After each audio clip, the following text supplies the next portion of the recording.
Your Honor, mag-affidavit po ako ng bago. So mag-affidavit ka ng bagong magsasabi ka ng panibagong affidavit. And why? Makikipag, Anong mali sa ginawa ninyo?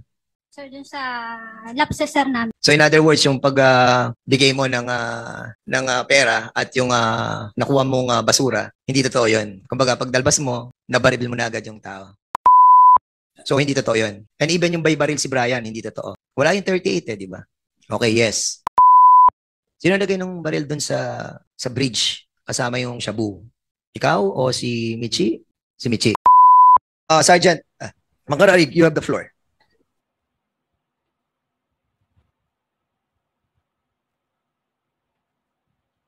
Louder, please. Executive session, sir.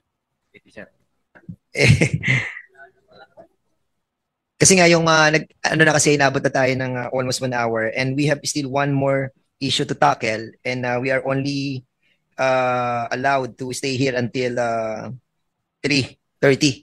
So we cannot accommodate the executive session anymore. As a matter of fact, ay ang dami na nag-aantay dyan. So, Sergeant Makaraig, ikwento mo na lang kung ano yung talaga nalalaman mo.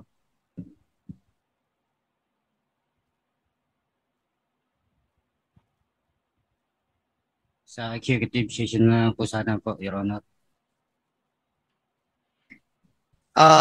Chairman, Yes, Congressman Paduano. anyway, Chairman has ruled that executive session with regards to Makaraig and Perez is not anymore doable out of this time. Ganun lang po. Kasi we have new stories no, coming from the floor. So, eto, immediate lang po. Do you want to have Perez and Makaraig? Do you want to state your story? And with that story, do you want to execute a different affidavit or a new affidavit?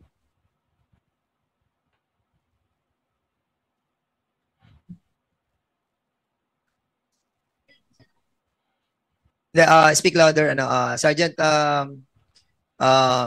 Michi Perez. Go ahead.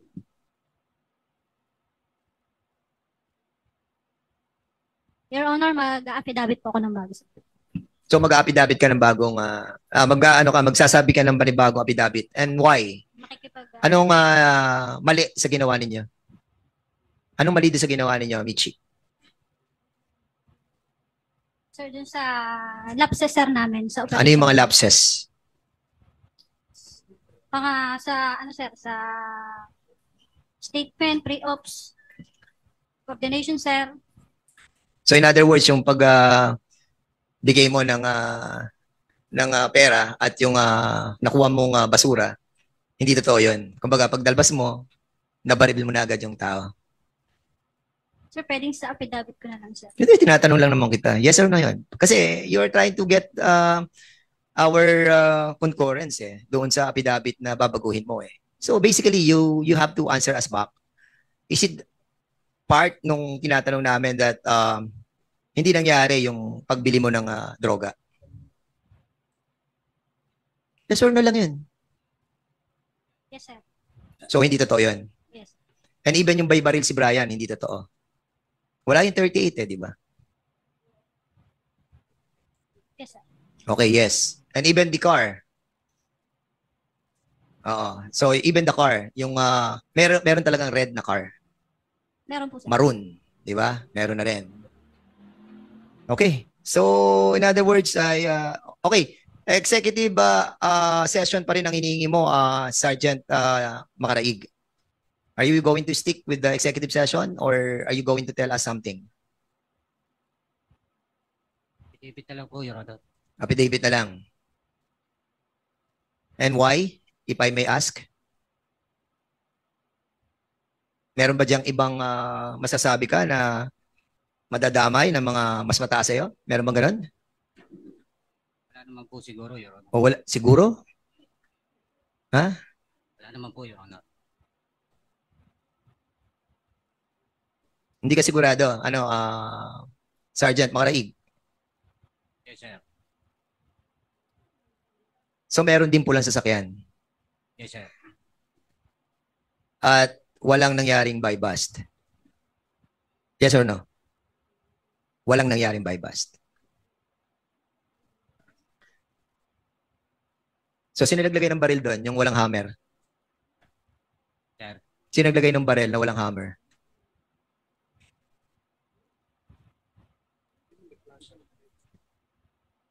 Sino naglagay ng baril doon sa bridge kasama yung Shabu? Ikaw o si Michi? Si Michi. Okay, so members, with this new revelation, we would like to thank the efforts of the members and of course the cooperation of our PNP, the provincial director, regional director, and also the members of the police station. It saddened us lang, nakakalungkot lang that we have to reach this far. But of course, wala. Siguro as also Colonel Lintang, yung chief of police, no? Para malaman natin kung kasi meron ka rin affidavit dito, Colonel.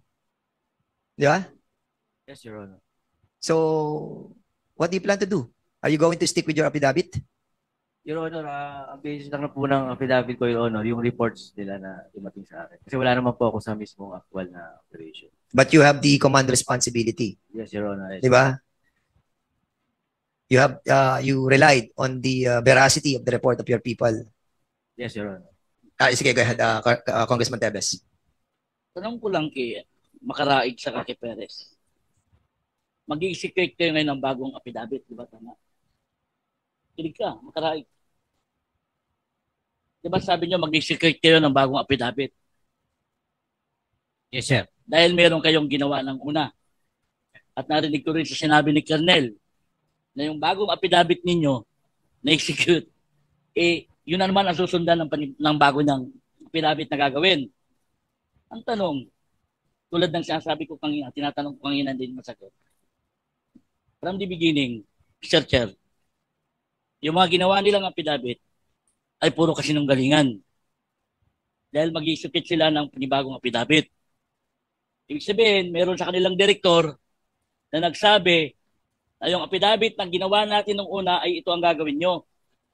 Ngayon, dahil natataranta na kayo, yung mga direktor nyo kung sino rito, dahil sa pelikula may direktor, may script, babaguhin nyo na. At kanya-kanya kayong gagawa ng sarili nyo na yun ang tama. Kaya ang tatanungin ko ngayon sa inyo, sino ba, kahit hindi nyo na sabihin ko sino yung pangalan, meron ba rito sa harap na ito ang nag-direct sa inyo na ito ang gawin yung affidavit nung una? Dahil nga, ang sabi nyo, babaguhin nyo na ngayon ang inyong affidavit. Yun lang, sa dalawa. O Perez o Makaraig? Wala po, Your Honor. Wala. Bakit ka magbabago ng affidavit kung wala nagsabi sa'yo? Ibig sabihin, pag from the beginning, mali na yung gagawin sa'yo. Kahit magbago ka ng affidavit kung wala nagsabi sa'yo, ibig sabihin, talpak pa rin o mali pa rin yung gagawin mo dahil nagsisunod ng umpisa. Ikaw, Perez, meron ba sa'yo nagsabi rito? Wala po, sir. O bakit ka magbabago? Kung sa umpisa pa lang, sabi mo, yung ginawa nyo affidavit sarili nyong puso, sarili nyong pag-iisip, dahil may mga isip naman kayo, kaya hindi kayo naging pulis, kaya nga naging pulis kayo, puwasa kayo sa Euro. Ibig sabihin, yung ginawa nyo affidavit nung una, ayun ang nakita nyo aktual na nangyari. Ngayon, ang tanong dyan, gagawa kayo ng panibagong affidavit, ibig sabihin, dahil nakikita nyo ngayon, naisip-isip nyo, na mali yung inyong ginawang affidavit nung una. Ang tanong kayo, ulit-ulitin ko sa inyo, sino ang nagturo sa inyo rito, sa harapan na ito, nung unang affidavit na ginawa ninyo? Dahil itong apat na kausap natin, hindi ko na sabihin kung anong sinabi, na meron nga rito nilagay, hindi naman pala kasama. O ngayon, ang tanong dyan is, sino ba nag-orchestrate niyan na ito, sabihin natin na ito ang gawin natin para iisa lang ang ating affidavit o salaysay na gagawin during sa investigasyon na ito. Meron yan. Hindi pa pwedeng wala Kasi kung wala sa inyong nagsabi man lang na kahit isa, sigurado yung pa rin ang paninindigan nyo. Ba't kayo magbabago? Yun lang po, Mr. Chair. Sabi nila, wala. Pero Yeah. kung nalaman ko meron, Okay, thank you so much, Congressman Ter. Siguro, we need to rush na, no? Talagang meron pa po isa nag-aantay na grupo. But before we end, kasi we have invited yung si Mario Pasha Adan, without prejudice to the case that that was being filed by the PNP kay Sergeant Michi Perez, we have invited this, no?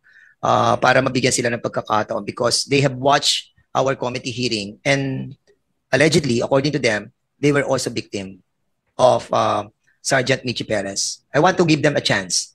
And we are not saying that ito ang talaga nangyari, but of course, it's for us to validate as well and also the PNP. Siguro, Mr. Chair, yes, Congressman Akop. Yes, sir. before we go to another issue, Go ahead.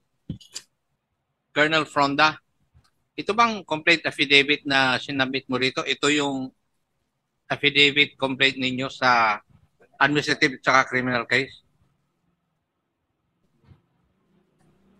Sa criminal case lang, sir. O madidismiss yung kaso. Wala namang katotohanan tong nilagay nyo sa affidavit di ba? Yes, sir. Kasi nag-base po kami doon sa naunang ibinigay na statement po ni What do you intend to do about it? ah, Madidismiss yung criminal complaint dito. Kasi yung inyong mga nilagay dito na hindi mag-ugma yung oras from what actually happened. Now, you have listened to the answers to the questions of the members of this committee. Ano ang masasabi mo? Would your affidavit complaint hold water? Sir, since di katatapos lamang po ng executive session, sir, at ayon po sa pag-uusap po kanina, yung mga ebidensya po na-gather na kung saan naman po ay talagang yun ang pinatutunguhan ng totoong nangyari, yun sir ang susundin po natin para po tumibay yung kaso laban po dito sa tunay na akusado. Yeah. Kasi, yung nakuha nyo na cartridges ay 6 according to your complaint. Example lang ito.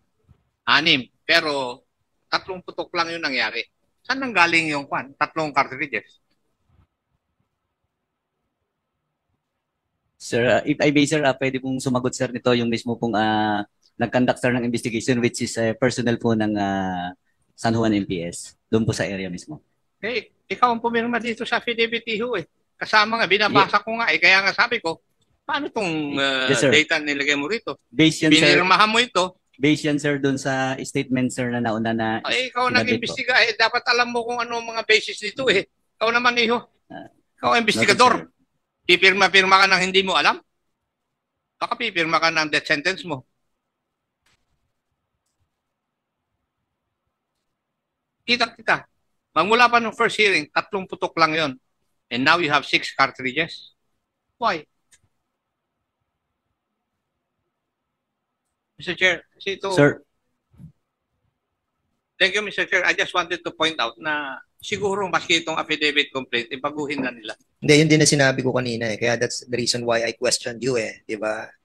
Doon sa mga affidavit that we were talking about. Kasi alam naman namin yung istorya And kanina napigil lang yung aking pagko-question kay Colonel Proydan. But nevertheless, tama yung pinoint out ni General Acop about dun sa mga sinasabi niya a while ago. But Umani naman ito ng iba't ibang reaksyon mula sa ating mga netizens. Ayon kay Sergio Coronel, bitay sa bawat pulis na nakagawa ng mabibigat na kaso, tulad ng drug dealer at pagpatay. Pahayag naman ni Kula Salvan, dapat ang mga nag-utos sa mga pulis kasuhan din, nasaan na ang mga matataas na opisyal. At ito naman ang saloobin mula sa ating kababayan na si Henry Edeg, dapat kasuhan na itong pulis at mapanagot sa kanyang ginagawa para may hustisya naman yung pinatay niya kahit walang kasalanan.